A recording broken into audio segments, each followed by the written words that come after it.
રેવા દો ને તમે, મારા વગર તમે લેંગામાં નાડું નથી નાખી શકતા. નમસ્તે પ્રતિમાબેન. Thank you. નમસ્તે. પહેલા તો તમને આ લેડી અમિતાભ બચ્ચનનું બિરુદ ક્યાંથી મળ્યું? એકવાર તો એવું થયું કે એક જ દિવસમાં મારા 3 શો હતા. યુકેની ધરતી પર આ પણ એક રેકોર્ડ છે.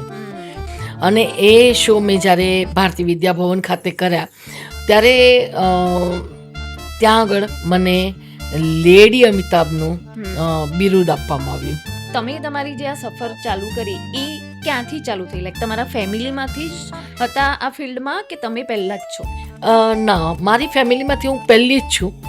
એનું કારણ એ છે કે મને છે ને સ્કૂલના વખતથી મને સ્ટેજ બહુ ગમતું હતું. તો તમને શું લાગે છે પહેલા સાસુ બહુના રિલેશન કેવા હતા ને અત્યારે કેવા છે રિલેશન?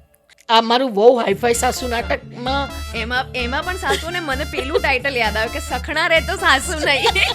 એટલે સાસુ વહુમાં થોડું ઘણું તો હોવું જોઈએ. એ જ્યારે હું નાટક પણ આ બધા નાટકો કરું ત્યારે ઘણી બધી સાસુઓ મારી પાસે આવી. પ્રતિમાબેન બહુ મજા આવી ગયો, તમે વહુને ઉતારી પાડીને બહુ મજા આવે. તમે ઓલરાઉન્ડર છો એવું કહી શકાય. જી, એટલે નાટકોના હાર્દિક પંડ્યા.